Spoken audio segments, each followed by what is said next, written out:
नमस्कार साथियों, स्वागत आप सभी का हमारे एजुकेशनल प्लेटफॉर्म टूडी कॉन्सेप्ट में। साथियों, जो पिछला सेशन था उसमें हमने भारत पे कुछ का फारस का आक्रमण देखा, यानी फ्रांसिस थे उनका आक्रमण देखा, और किसका देखा, जो ग्रीक आक्रमण था उसके बारे में देखा था, ग्रीक या यूनानी आक्रमण। फारस आक्रमण में हमने देखा कि जो भारत पर जो पहला सफल आक्रमण था वो किसने किया था? दारा ने किया था। तो पहला जो आक्रमण है वो कौन सा देखा था हमने कल? फारस आक्रमण। भारत पर जो पहला जो सफल आक्रमण है, सफल आक्रमण कैसा? फर्स्ट सफल आक्रमण वो किसने किया था? डेरियस ने किया था। डेरियस ने किया था। इससे पहले डेरियस के जो पिता थे उन्होंने क्या भारत पर आक्रमण किया था, लेकिन वो क्या होता है? असफल होता है। पहला जो सफल आक्रमण वो किसने किया था? डेरियस या दारा ने किया था। दारा या इसे दारा बाहु के नाम से जाना गया था। इसने भारत पर आक्रमण किया। कब किया? लगभग 520 से लेके 515 बीसी के मध्य किया था। कितना? 520 से लेके 515 बीसी है, उसके समय भारत पर जो पहला जो सफल आक्रमण हुआ था वो किसका था? डेरियस का था। ये जो डेरियस था, इसके वंश की बात करें तो ये किस वंश का था? हखामनी वंश का। किस वंश का था? हखामनी वंश का क्या था? शासक था। कौन? डेरियस था।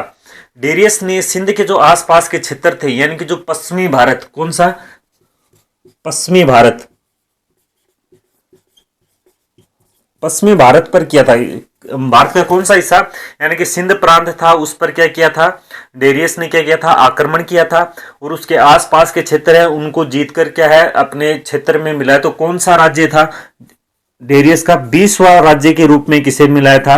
पश्चिमी भारत, यानी जो सिंध प्रांत था, सिंध प्रांत है, सिंध प्रांत को किसके रूप में? 20वें राज्य के रूप में क्या है अपना जो क्षेत्र था उसमें मिलाता है। हेरोडोटस की पुस्तक थी जिसका नाम क्या था? हिस्टोरिका क्या कहती है कि यहां से जो क्षेत्र जीता था उससे डेरियस को 360 टैलेंट सोना है वो क्या है राजस्व के रूप में प्राप्त होता था, जो कि इसके राजस्व का कितना था? 1/3 था। कितना था? 1/3 था इसके कुल राजस्व का। और जो हेरोडोटस है, हेरोडोटस को क्या कहा गया है? इतिहास के पिता कहा गया, यानी इतिहास के जनक या इतिहास का पिता कहा गया है। इस आक्रमण की जानकारी देने वाले डेरियस के कितने अभिलेख थे? 3 अभिलेख थे। पहला कौन सा था? बहिस्तून अभिलेख। कौन सा? बहिस्तून अभिलेख, नक्शे रुस्तम अभिलेख और परसेपोलिस अभिलेख। कौन से अभिलेख थे जो कि जो दारा है या डेरियस है उसके आक्रमण की जानकारी देते हैं? तो 3 अभिलेख थे। पहला अभिलेख था बहिस्तून अभिलेख, दूसरा था नक्शे ए रुस्तम अभिलेख और तीसरा कौन सा था? परसिपोलिस अभिलेख, जो कि क्या है डेरियस के आक्रमण की क्या देते हैं? जानकारी देते हैं। डेरियस का एक पुत्र था जिसका नाम क्या था? जर्कसीज।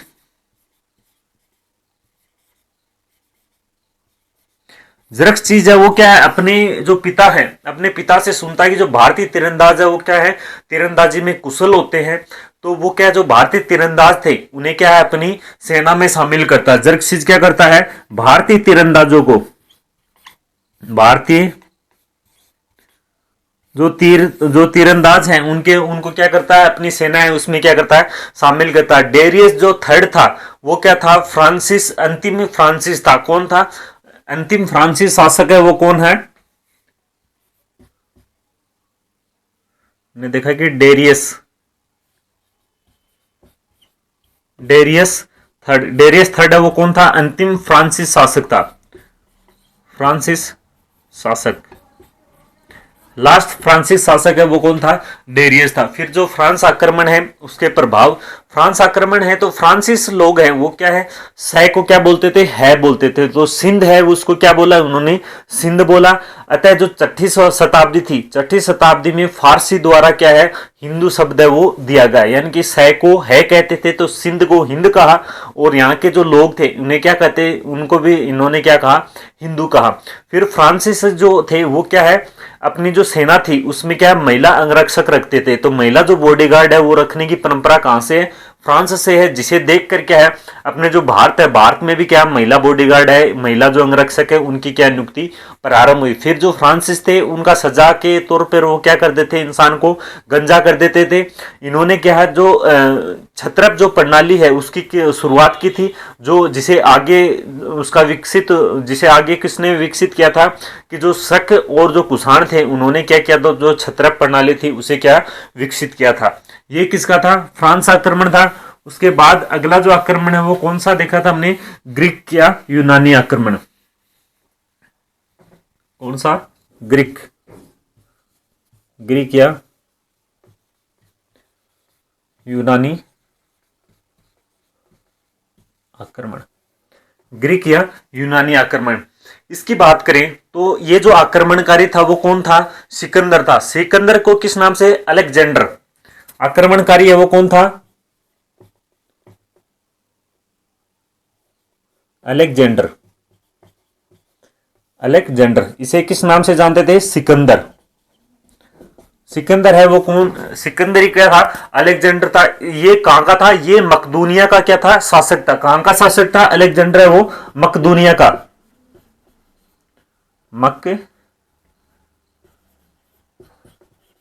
दुनिया कहां का शासक था, मकदूनिया का क्या था, शासक था।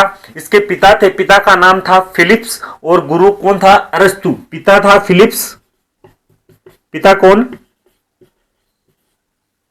फिलिप्स और फिलिप, और इनके जो गुरु थे, गुरु वो कौन थे, अरस्तु। इनके गुरु का नाम क्या था, अरस्तु था। इसने गांधार और जो तक्षशिला, तक्षशिला का शासक था जिसका नाम क्या था, आम्भी, आम्भी पर क्या किया, आक्रमण किया। तो जो आम्भी है, आम्भी ने क्या कर लिया, फिर सिकंदर के सामने क्या कर लिया, आक्रमण कर लिया। यानी कि गांधार का कौन सा शासक था जिसने सिकंदर के समक्ष आत्मसमर्पण किया, तो आम्भी था। आम्भी ने क्या किया, आत्मसमर्पण किया। उसके बाद एक युद्ध होता है, कौन सा, हाइड्रोस्पीज का युद्ध या झेलम का युद्ध। ये किसके मध्य होता है, हाइड्रोस्पीज या झेलम का युद्ध होता है कब, 326 में, 326 बीसी में एक युद्ध होता है, कौन सा, झेलम का युद्ध, झेलम का युद्ध। इस युद्ध को किस नाम से, हाइड्रे स्पीसीज का युद्ध या विस्ता का युद्ध कहते हैं। किसके मध्य होता है, सिकंदर, सिकंदर वर्सेज पोरस, पोरस के मध्य होता है, जिसमें सिकंदर जीतता है, पोरस हार जाता है। और ये जो सिकंदर है ये पोरस से पूछता है कि भाई तेरे साथ क्या सलूक किया जाए। तो सिकंदर है वो क्या कहता है, सॉरी जो पोरस है, पोरस कहता है कि मेरे साथ भी वही सजा दी जाए मुझे भी, जो कि एक राजा है वो दूसरे राजा के साथ दूसरे राजा को देता है, अर्थात वही बर्ताव किया जाए जो एक राजा है वो अपने विरोधी राजा के साथ करता है। इससे क्या है, सिकंदर है वो क्या है, प्रसन्न होता है इसके विचारों से। और जो पोरस है, पोरस को क्या कर देता है, छोड़ देता है, और पोरस का जो साम्राज्य था जिस पर इसने अधिकार किया था वो क्या है, वापस दे देता है। ये जो झेलम का युद्ध था, ये दो नदियां थी, कौन कौन सी थी, एक तो झेलम थी और एक चिनाब। झेलम और जो चिनाब नदियां हैं उनके मध्य होता है। फिर ये जो सिकंदर था, सिकंदर यहाँ पर 19 महीने रहता है। कितने महीने रहता है, 19 महीने है वो यहाँ पर रुकता है। उसके बाद क्या है, ये वापस चला जाता है। सिकंदर ने के जो सैनिक थे वो क्या है, व्यास नदी को पार करने के लिए क्या कर देते हैं, मना कर देते हैं। और उसके बाद सिकंदर देखता है कि जो भारत है, भारत क्या है, दार्शनिक, भारत में क्या है, सिकंदर को दार्शनिक है वो मिलते हैं। तो एक दार्शनिक है कौन, मेडनिस, मेडनिस है। मेडनिस से सिकंदर पूछता है कि वो उसके साथ चलेगा, तो उससे प्रभावित होता है सिकंदर मेडनिस से। तो मेडनिस को अपने साथ जाने के लिए पूछता है, लेकिन मेडनिस क्या है, मना कर देता है। लेकिन जो कालानास है, कालानास है वो सिकंदर के साथ चला जाता है। सिकंदर ने भारत में क्या है, 3 शहर बसाए।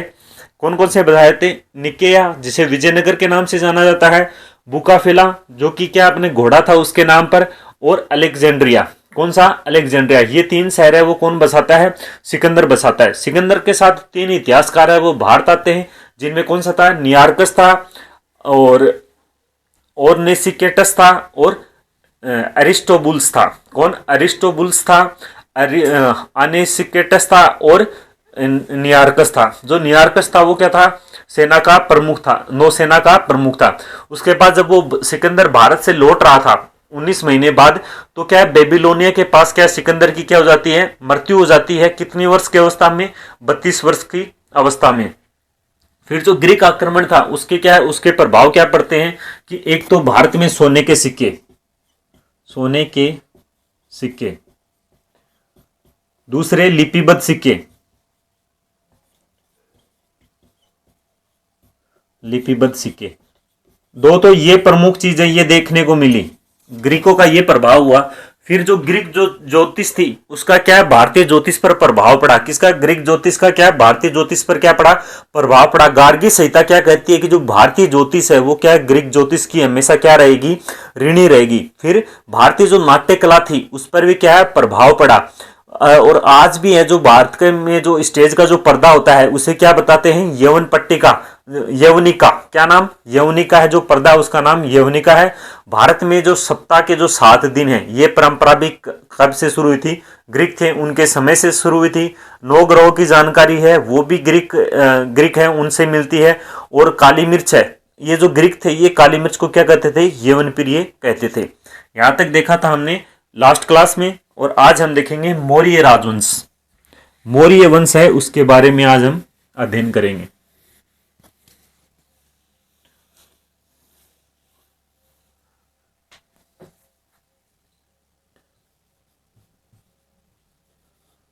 मौर्य वंश, मौर्य वंश, जो मौर्य वंश है इसके बारे में अलग अलग मत है वो देखने को मिलते हैं। जो बुद्ध और जो जैन साहित्य हैं वो क्या बताते हैं कि ये क्या है, बुद्ध और जैन साहित्य के अनुसार मौर्य क्या थे, क्षत्रिय थे। कौन बताता है, बुद्ध तथा जैन साहित्य, साहित्य के अनुसार ये कैसे थे, क्षत्रिय। मौर्य है वो क्या थे, क्षत्रिय थे। और जो ब्राह्मण साहित्य, ब्राह्मण साहित्य क्या बताता है कि ये शूद्र थे। ब्राह्मण साहित्य, ब्राह्मण साहित्य के अनुसार ये मौर्य है वो कौन थे, शूद्र। मौर्य को क्या बताया है, शूद्र बताया गया। कौन बताता है, ब्राह्मण साहित्य बताता है। विशाख दत्त है, विशाख दत्त की एक पुस्तक है, किसका नाम क्या है, मुद्रा राक्षस। मुद्रा राक्षस है वो क्या बताता है इनको, वर्षण, वर्षल बताता है। क्या बताता है, वर्षल। तो विशाख दत्त,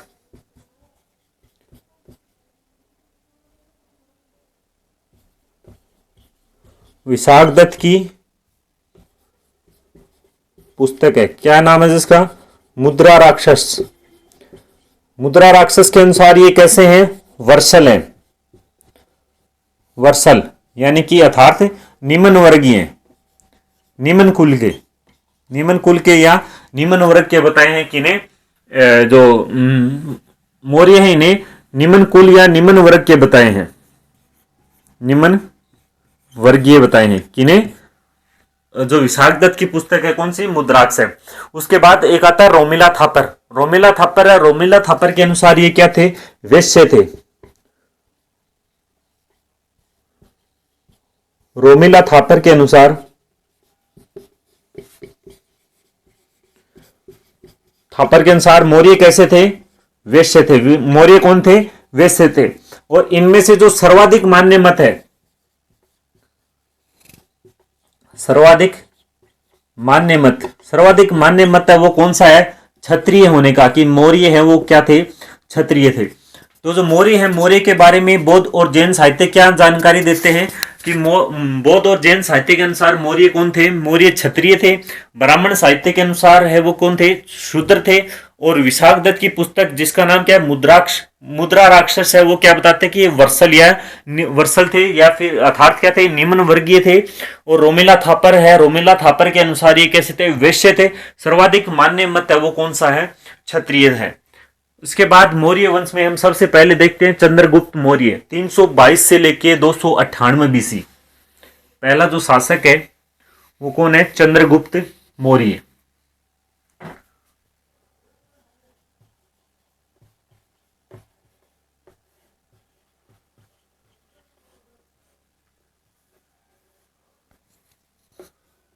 तीन सौ 22 बीसी, कितना, 322 बीसी से लेके 298 बीसी, 298 बीसी। ये जो टाइम पीरियड है वो किसका है, चंद्रगुप्त मौर्य का। बताते हैं कि जब चंद्रगुप्त है, चंद्रगुप्त मौर्य के पिता की क्या हो जाती है, मृत्यु हो जाती है, तो इनकी जो माता है, इनकी माता है वो क्या है अकेली थी, जो कि क्या इनका पालन पोषण करने में क्या थी, असमर्थ थी। तो वो क्या है, इन्हें क्या है, एक शिकारी को बेच देती है। किसे? चंद्रगुप्त मौर्य को किसे बेच देती है? कि शिकारी को दे देती है। शिकारी है, शिकारी को बेच देती है। और जो शिकारी है वो क्या, इसे जंगल में क्या अपने साथ लिए हुए घूमता है। तो वो क्या है, एक बार जब चाणक्य जब इन उस चाणक्य वो देखते हैं कि जो चंद्रगुप्त मौर्य है वो क्या कुछ बच्चों के साथ खेल रहा था। चाणक्य क्या देखते हैं कि कुछ बच्चे हैं वो खेल रहे हैं, और उनमें एक जो बच्चा है वो क्या है, राजा बना हुआ है। क्या? राजा बना हुआ है। और वो एक राजा की तरह ही वो क्या है, फैसले कर रहा है।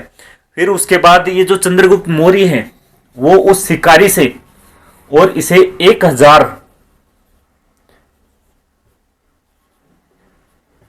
कारसापण, कारसापण क्या है, चांदी की मुद्रा, चांदी की मुद्रा 1000 कासापण में खरीद लेते हैं।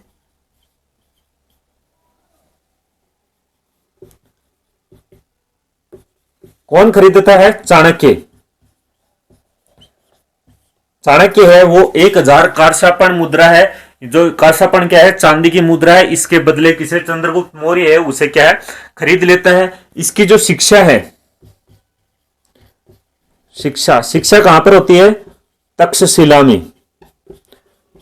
तक्षशिला है, वहां पर क्या होती है, चंद्रगुप्त मौर्य है उसकी क्या होती है, शिक्षा होती है। फिर जो यूनानी इतिहासकार हैं वो इसे किन नाम से बुलाते हैं? सेंड्रोकोटस या एंड्रोकोटस के नाम से। यूनानी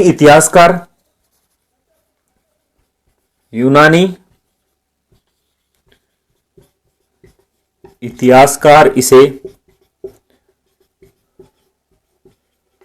सेंड्रोकोटस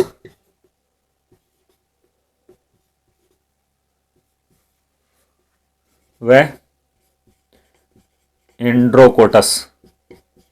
सेंड्रोकोटस या एंड्रोकोटस के नाम से क्या है, जान पुकारते हैं।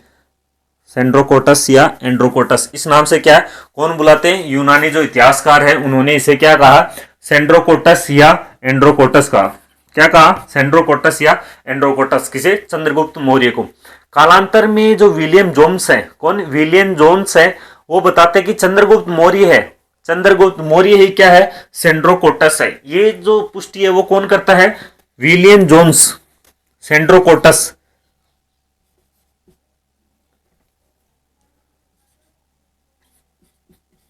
पुष्टि करता है। कौन करता है? विलियम जोन्स है वो क्या पुष्टि करता है और कहता है कि जो चंद्रगुप्त मौर्य है वही कौन है? सेंड्रोकोटस है। फिर जो ग्रीक है, ग्रीक एक इतिहासकार था। कौन? ग्रीक इतिहासकार जिसका नाम क्या है? जस्टिन्स। कौन? ग्रीक इतिहासकार है जिसका नाम क्या है? जस्टिन्स है। ग्रीक इतिहासकार जिसका नाम क्या है? जस्टिन। ग्रीक इतिहासकार जस्टिन है वो क्या बताते हैं कि जो चंद्रगुप्त मौर्य है, चंद्रगुप्त मौर्य की जो सेना है वो किन की है? एक डाकुओं की सेना है। कैसी सेना है? एक डाकुओं की सेना है। तो जस्टिन से वो क्या कहते हैं कि चंद्रगुप्त मौर्य की सेना की चंद्रगुप्त मौर्य की सेना वो किन की सेना है? एक डाकुओं की सेना, एक डाकुओं की सेना है। ये जहां भी जाते थे तो एकदम से डाकुओं की तरह क्या वहां पर खूब लूटाकोस करते थे। तो जस्टिन है, इतिहासकार जस्टिन है, वो क्या कहते हैं कि चंद्रगुप्त मौर्य है उसकी सेना क्या है? एक डाकुओं की सेना है। किसकी सेना है? डाकुओं की सेना है। फिर 305 ईस्वी में, कब? 305 ईस्वी में चंद्रगुप्त मौर्य ने एक यूनानी सैनिक कमांडर था जिसका नाम क्या था? सेल्यूकस निकेटर है उसको क्या हराता है। और जो सेल्यूकस निकेटर है वो क्या कर लेता है? आत्मसमर्पण कर लेता है। कब? 305 में। तो इससे पहले क्या देखते हैं? चंद्रगुप्त मौर्य को 1000 कारसापण में किसने खरीदा था? चाणक्य ने खरीदा था। शिक्षा कहां पर हुई? तक्षशिला में भी यूनानी इतिहासकार इसे सेंड्रोकोटस या एंड्रोकोटस कहा करते थे, जिसकी पुष्टि कौन करता है? विलियम जोन्स करता है। ग्रीक इतिहासकार है जिसका नाम क्या है? जस्टिन क्या कहता है कि चंद्रगुप्त मौर्य की सेना वो क्या है? एक डाकुओं की सेना है। कैसी सेना बताता है? डाकुओं की सेना बताता है। बात आती है 305 बीसी की। कब की? 305 बीसी। 305 बीसी में क्या होता है कि 305 बीसी में 305 ईसा पूर्व है, चंद्रगुप्त मौर्य है। चंद्रगुप्त मौर्य ने यूनानी कमांडर 305 बीसी में चंद्रगुप्त मौर्य ने यूनानी कमांडर जिसका नाम क्या है? सेलुकस निकेटर पर आक्रमण करता है। कब? 305 में। चंद्रगुप्त मौर्य है वो किस पर करता है? एक यूनानी कमांडर था जिसका नाम क्या था? सेलुकस निकेटर, जिस पर क्या आक्रमण करता है। और जो सेलुकस निकेटर है वो क्या कर देता है? चंद्रगुप्त मौर्य के सामने आत्मसमर्पण कर देता है। तो सेलुकस निकेटर है वो निकेटर इसके समक्ष आत्मसमर्पण कर देता है।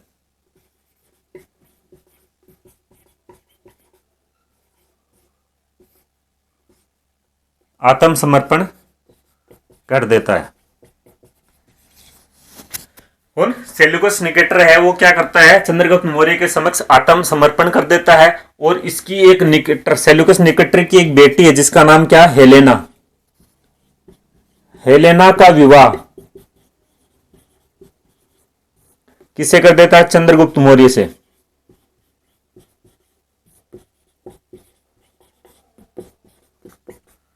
चंद्रगुप्त मौर्य से क्या कर देता है? हेलेना का विवाह कर देता है। जब हेलेना का विवाह करता है तो चंद्रगुप्त मौर्य को दहेज में कितने? 4 प्रांत देता है। 4 प्रांत है वो क्या दहेज के रूप में प्राप्त होते हैं? पहला कौन सा है? एरिया।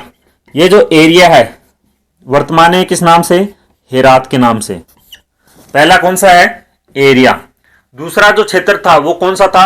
अराकोसिया।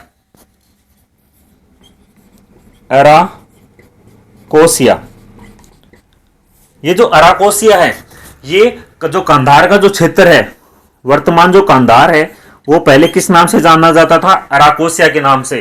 फिर दूसरा था जेड्रोसिया। जो तीसरा क्षेत्र था वो कौन सा था? जेड्रोसिया। कौन सा था? जेड्रोसिया। ये जो जेड्रोसिया है जो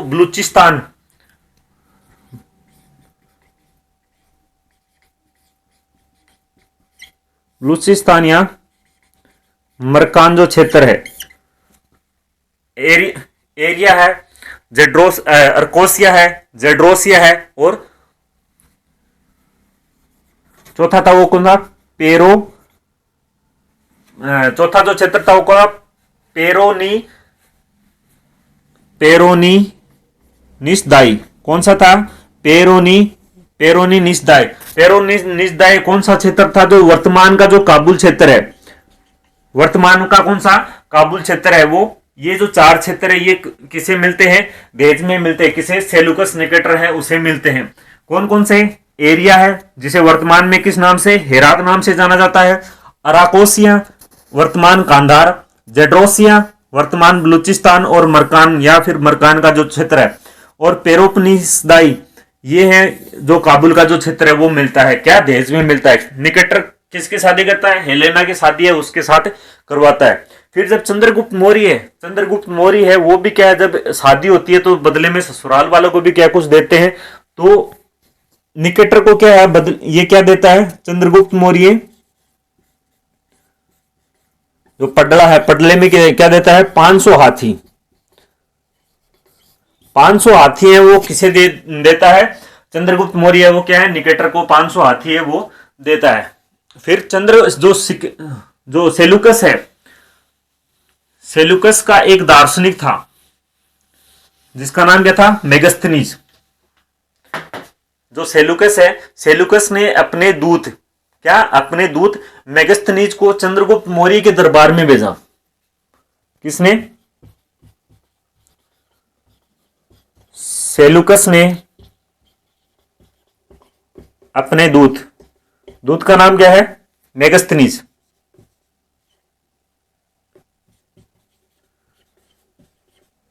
मेगस्थनीज को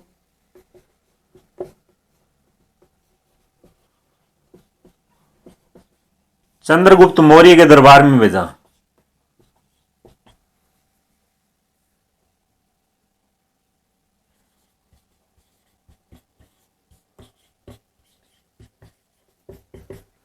कहां पर भेजा? चंद्रगुप्त मौर्य उसके दरबार में अपना एक दूत था जिसे भेजता है। फिर जो यूनानी इतिहासकार स्ट्रेबो है और जो एपियान्स है, कौन? यूनानी इतिहासकार स्ट्रेबो और एपियान्स है, वो क्या विवाह और ये जो संधि होती है इसकी क्या देते हैं?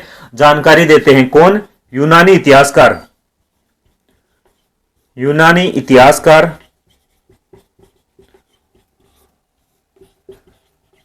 स्ट्रेबो व एपियान्स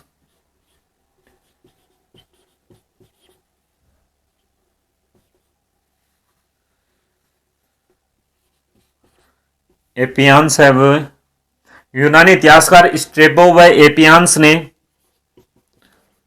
इस विवाह तथा संधि की जानकारी दी कि जो सेलुकस की जो बेटी थी हेलेना और चंद्रगुप्त मौर्य है उसके विवाह की जानकारी देने वाले इतिहासकार कौन है? स्ट्रेबो और जो एपियान्स है वो क्या इसकी जानकारी देते हैं। फिर 298 बीसी में, कब? 298 बीसी में ये जो चंद्रगुप्त मौर्य है ये अपने गुरु भद्रभाऊ के साथ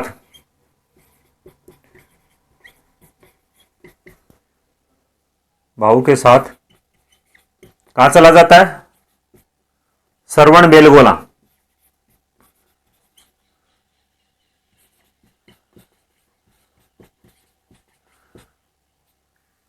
श्रवण बेलागोला है, वहां पर क्या है? ये चला जाता है और यहां पर क्या है? चंद्रगिरी पहाड़ी। श्रवण बेलगोला चला जाता है और यहां पर चंद्रगिरी पहाड़ी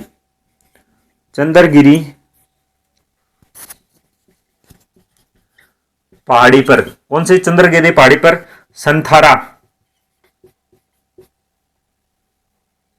संथारा या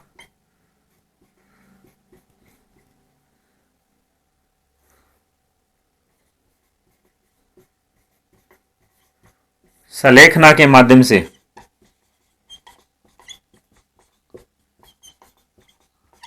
अपने शरीर का त्याग कर देता है।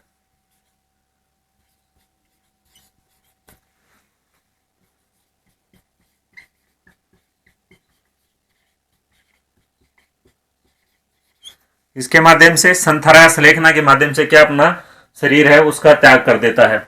सेल्यूकस निकेटर ने मेगस्थनीज को चंद्रगुप्त मौर्य के दरबार में भेजा। स्ट्रेबो और एपियान्स कौन है कि जो विवाह और उसकी जानकारी देते हैं। 298 बीसी में क्या है? ये अपना जो गुरु था भद्रभाऊ के साथ चंद्रगिरी की पहाड़ी श्रवण बेलगोला वहां पर चले जाते हैं और जो संथारा या सलेखना है उसके माध्यम से क्या अपना जो शरीर है उसका क्या है त्याग कर देते हैं। उसके बाद जो अगला जो शासक है वो कौन बनता है? बिंदुसार बनता है। 298 बीसी से लेके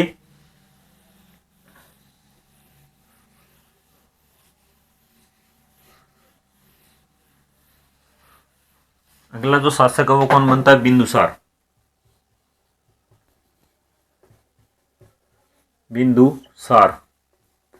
298 बीसी 298 बीसी से लेके इसका जो टाइम पीरियड है वो कितना है? 298 बीसी से 273 बीसी 273 बीसी। ये जो टाइम पीरियड है वो किसका है? बिंदुसार का है। बताते कि एक बार ये जो चंद्रगुप्त मौर्य था, चंद्रगुप्त मौर्य का जो गुरु था वो कौन था? चाणक्य था। चाणक्य क्या है कि चंद्रगुप्त मौर्य को क्या है हमेशा जो भोजन के साथ क्या थोड़ी थोड़ी मात्रा में क्या देता था, जहर देता था। वो इसलिए दिया जाता था कि उसके शरीर में क्या है, जहर को लेके क्या प्रतिरक्षी है वो तैयार हो जाए कि कभी यदि कोई दुश्मन है वो उसे जहर दे दे तो जहर की वजह से उसकी मृत्यु ना हो। लेकिन उस समय क्या है, जो चंद्रगुप्त मौर्य था उसकी जो रानी थी वो क्या थी, प्रेग्नेंट थी। और वो जो खीर थी वो गलती से क्या है वो रानी खा लेती है, जिससे क्या हो जाती है, उसकी मृत्यु हो जाती है। लेकिन उस समय जो बिंदुसार था वो क्या था, उसके पेट में था, तो जो सर्जरी के माध्यम से उसकी तो मृत्यु हो जाती है, और सर्जरी के माध्यम से क्या है, बिंदुसार का जन्म होता है। तो ये क्या है, पहला सर्जिकल बेबी है, वो कौन है, बिंदुसार है। तो जो यूनानी जो इतिहासकार हैं, यूनानी इतिहासकार, इसे क्या कई नामों से जाना जाता है। यूनानी इतिहासकार इसे किस नाम से जानते हैं, यूनानी इतिहासकार, इतिहासकारों ने बिंदुसार को क्या कहा है, एमित्रोकोटस, क्या कहा, एमित्रोकोटस कहा है। एमित्रोकोटस है वो किसने कहा है, जो यूनानी इतिहासकार हैं वो बिंदुसार को किस नाम से जानते हैं, एमित्रोकोटस या एमित्रोचेडस, कोई इस एमित्रोचेडस या एमित्रोकोटस या एमित्रोचेडस नाम से, या फिर एमित्रोगाट, एमित्रोगाट, इस नाम से क्या है इन यूनानी इतिहासकार बताते हैं। बिंदुसार के नाम क्या, एमित्रोगाट या एमित्रोकोटस। फिर जो जैन साहित्य है, जैन साहित्य में इसे किस किस नाम से जाना गया, सियसेन कहा गया है। किसमें, जैन साहित्य में, जैन साहित्य में इसे सियसेन कहा है, सियसेन कहा गया है। किसे, जो बिंदुसार है, बिंदुसार को जैन साहित्य में क्या है, सियसेन कहा गया है। तिब्बत इतिहासकार तारानाथ है वो क्या कहते हैं कि ये क्या था, एक महान शासक था। कौन, महान शासक था, और इसने दक्षिणी भारत है उस पर क्या किया, आक्रमण किया। इतिहासकार है एक,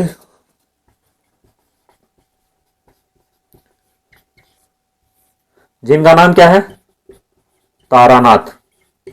कौन है ये, तारानाथ है, ये क्या है, भारतीय है। और इन्होंने बिंदुसार को क्या कहा है, एक महान शासक कहा। तारानाथ ने इसे महान शासक बताया।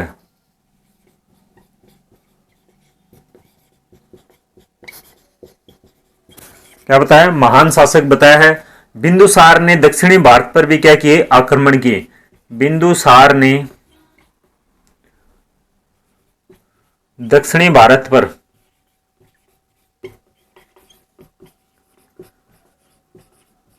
आक्रमण किए। इसकी भी क्या मिलती है, जानकारी मिलती है। बिंदुसार है उसने क्या, दक्षिण भारत है उस पर आक्रमण किए। और ये जो बिंदुसार था ये आजीविक संप्रदाय का क्या था, अनुयायी था। बिंदुसार है वो किस संप्रदाय का, बिंदुसार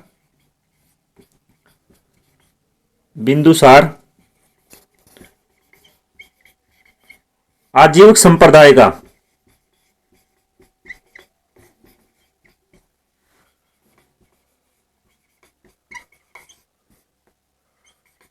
अनुयायी था। किस संप्रदाय का था, आजीविक संप्रदाय है उसका क्या था, अनुयायी था। ये जो बिंदुसार है इसके समय जो तक्षशिला है, तक्षशिला में 2 बार विद्रोह होते हैं। कितनी बार, 2 बार विद्रोह होते हैं। 2 बार, यानी कि इसके समय तक्षशिला में 2 बार विद्रोह होता है।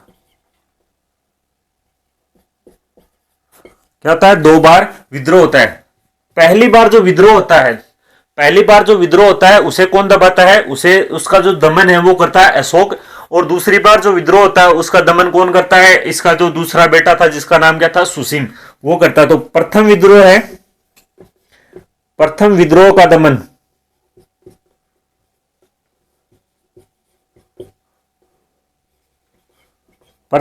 दमन है वो कौन करता है, अशोक। और जो दूसरा होता है,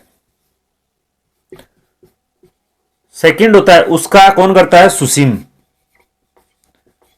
सुसीम है वो क्या है, दूसरा जो विद्रोह होता है उसका क्या करता है, दमन करता है। फिर इसके काल में नेपाल की जो खस जाति है वो क्या करती है, विद्रोह करती है। लेकिन इसका भी जो उसे भी कौन शांत करता है, उसे कौन दबाता है, अशोक दबाता है। यानी कि बिंदुसार के समय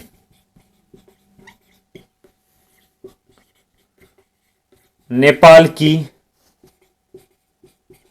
खस जनजाति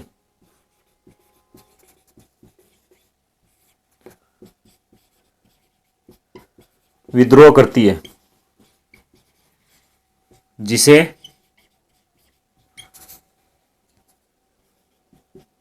अशोक दबाता है।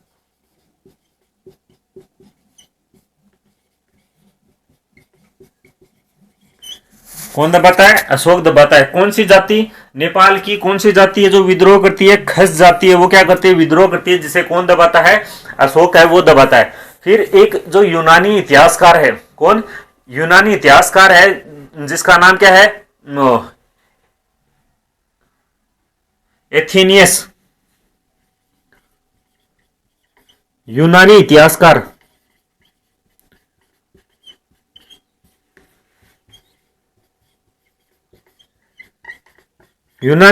एथेनियस क्या कहता है कि बिंदुसार ने यूनान के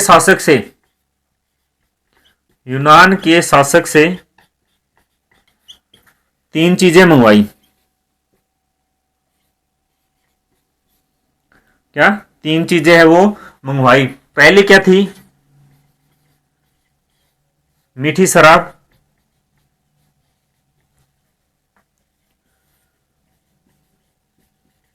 सूखे मेवे, और तीसरी कौन सी थी, दार्शनिक। कई जगह जो सूखे मेवे, इनकी जगह क्या मिलता है, अंजीर भी मिलता है, अंजीर। कौन, यूनानी इतिहासकार जिनका नाम क्या है, एथेनियस है वो क्या है, वैसे तो जो बिंदुसार था वो क्या है, बीमार रहता था, लेकिन ये आजीविक धर्म का क्या था, अनुयायी था।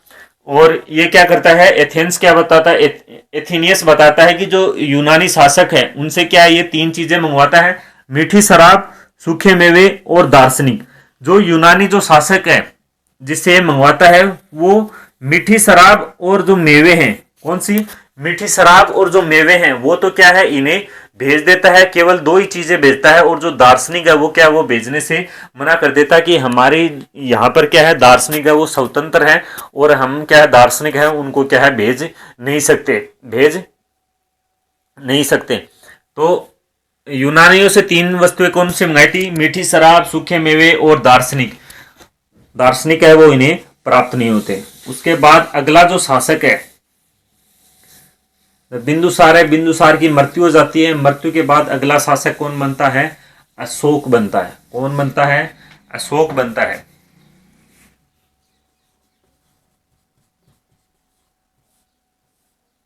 अशोक, ये जो अशोक है इसका जो टाइम पीरियड है वो 273, कितना, 273 या फिर 269 बीसी से लेके 273 या 269 बीसी से लेके 232 बीसी। अब ये 2 डेट किस लिए लिखी है ये हम आगे देखते हैं। 273 बीसी या 269 बीसी से लेके 232 बीसी है, इसके मध्य जो शासनकाल है वो किसका है, अशोक का है। बौद्ध साहित्य के अनुसार ये जो अशोक है ये अपने 99 भाई हैं उनकी क्या हत्या करने के बाद क्या बनता है, राजा बनता है। किसके अनुसार, बौद्ध साहित्य के अनुसार। बौद्ध साहित्य के अनुसार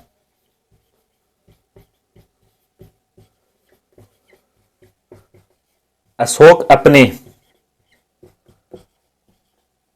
99 भाइयों की हत्या कर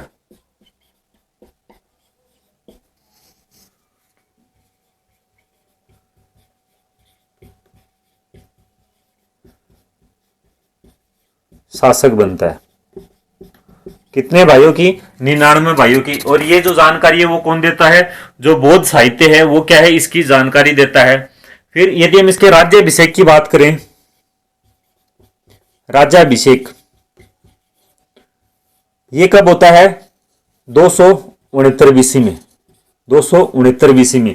यानी कि इसका जो शासन है वो 273 से शुरू होता है। तो 273 से लेकर 269 के बीच जो 4 वर्ष हैं, 4 वर्ष हैं, ये जो 4 वर्ष है ये क्या है? ये जो बीच के जो 4 वर्ष है इन्हें क्या कहते हैं? उत्तराधिकार संघर्ष, अशोक का उत्तराधिकार संघर्ष।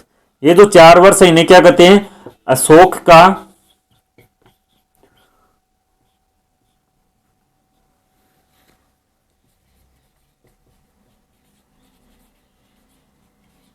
उत्तराधिकार संघर्ष। कौन से? जो 4 वर्ष है इसका राज्याभिषेक होता है 269 ईस्वी में। इसका क्या होता है? राज्याभिषेक होता है।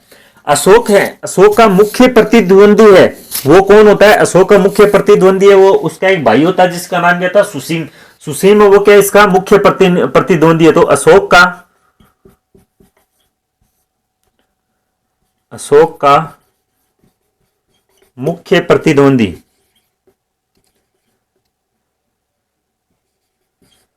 प्रतिद्वंदी है वो कौन है? इसका भाई है जिसका नाम क्या है? सुसीम।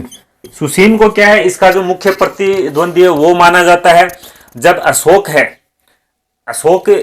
जब राजा बनता है तो इससे पहले वो कहां का गवर्नर जनरल था? अवंती का गवर्नर जनरल था। यानी कि शासक बनने से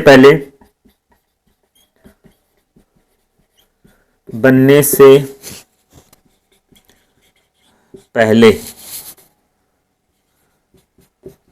अशोक अवंती का गवर्नर था। कहां का गवर्नर था? अवंती का गवर्नर था। उसके बाद इसकी जो अशोक की माता है जिसका नाम देखने को मिलता है, जिसका नाम क्या था? सुभद्रांगी।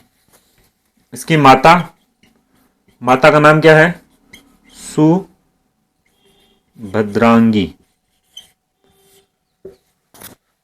सुभद्रांगी है वो क्या है?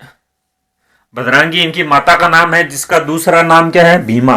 भीमा के नाम से भी क्या इसे जाना जाता है? सुभद्रांगी या भीमा है वो क्या है? अशोक की माता है। बौद्ध साहित्य के अनुसार अशोक ने कितने भाई? 99 भाइयों की हत्या करके शासक बना था। 269 बीसी में क्या होता है? राज्याभिषेक होता है। जो 4 वर्ष का जो संघर्ष है वो क्या? अशोक का उत्तराधिकार संघर्ष था। मुख्य प्रतिद्वंदी है वो कौन? इसका भाई सुसीम था। अवंती का क्या था? गवर्नर था शासक बनने से पहले।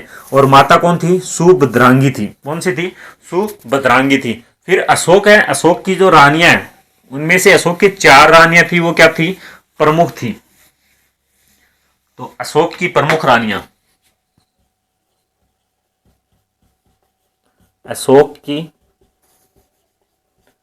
प्रमुख रानियां, प्रमुख रानियों में अशोक की जो पहली रानी है जिसका नाम क्या है? देवी। पहली जो रानी है, पहली रानी है उसका नाम है देवी। देवी के क्या थे? एक बेटा था जिसका नाम क्या था? महेंद्र। और एक पुत्री थी जिसका नाम क्या था? संघमित्रा। यानी कि देवी का पुत्र तो कौन सा है? महेंद्र। और पुत्री की यदि हम बात करें तो पुत्री है वो कौन है? संघमित्रा। ये वही महेंद्र और संघमित्रा है जो बौद्ध धर्म का प्रचार प्रसार करने के लिए अशोक इन्हें कहां भेजता है? श्रीलंका भेजता है। तो इन दोनों को अशोक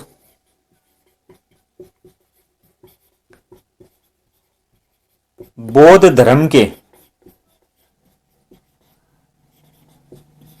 प्रचार प्रसार हेतु कहां भेजता है? श्रीलंका। कहां भेजता है? श्रीलंका है वहां पर भेजता है।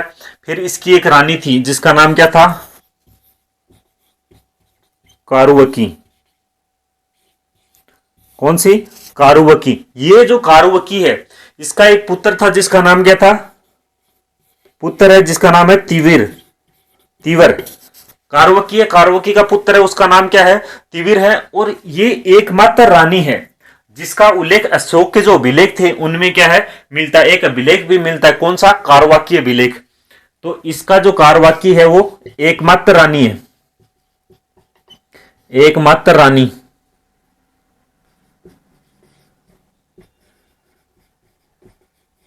जिसकी जानकारी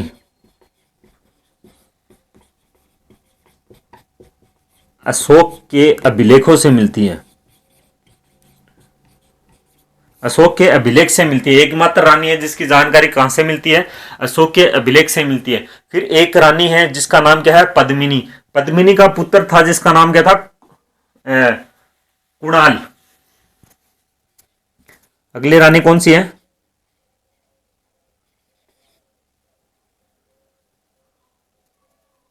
पद्मिनी।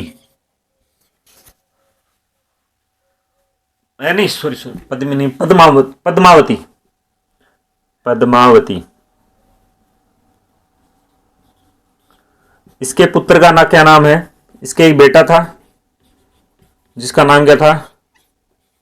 कुणाल। कहते कि कुणाल है, उसकी आंखें वो क्या थी? बहुत ही खूबसूरत थी। क्या थी? बहुत ही क्या थी?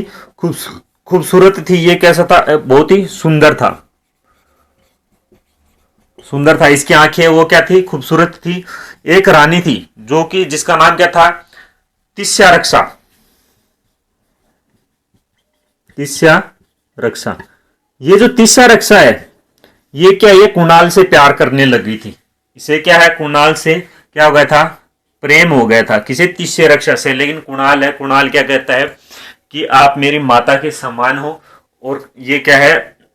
मना कर देता है। लेकिन क्या है? भाइयों तो के भाइयों, पुत्र प्रेम भाइयों। और ये क्या है? कुणाल से प्रेम करती है। कुणाल है वो क्या करता है? कुणाल कहां चला जाता है? अवंती चला जाता है।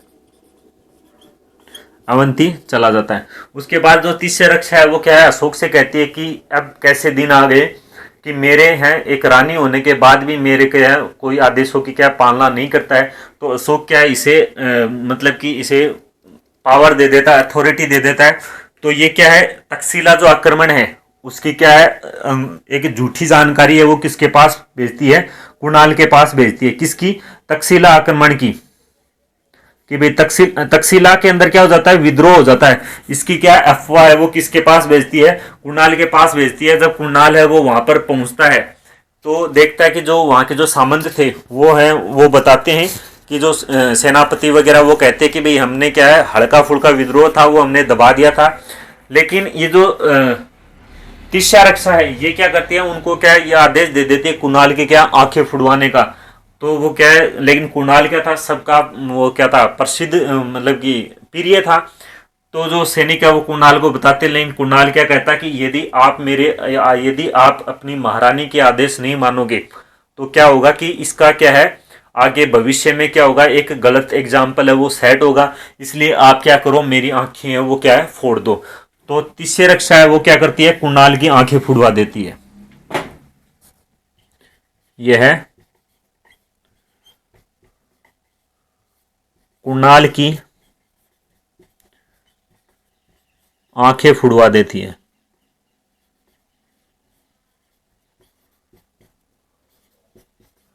आंखें फुड़वा देती है। जब इस बात की जानकारी अशोक को मिलती है तो अशोक क्या करता है? इसे जिंदा जला देता है। अशोक इसे जिंदा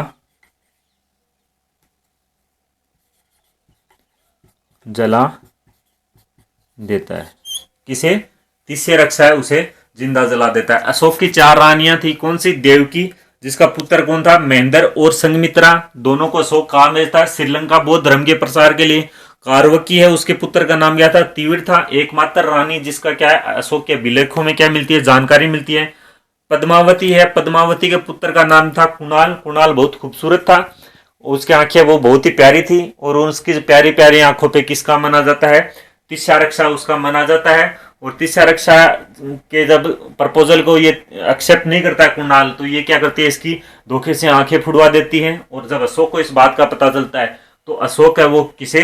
तिस्या रक्षा इसे जिंदा जला देता है। आज की क्लास है वो यहीं पर, इससे आगे पढ़ेंगे हम नेक्स्ट क्लास में। तब तक के लिए धन्यवाद।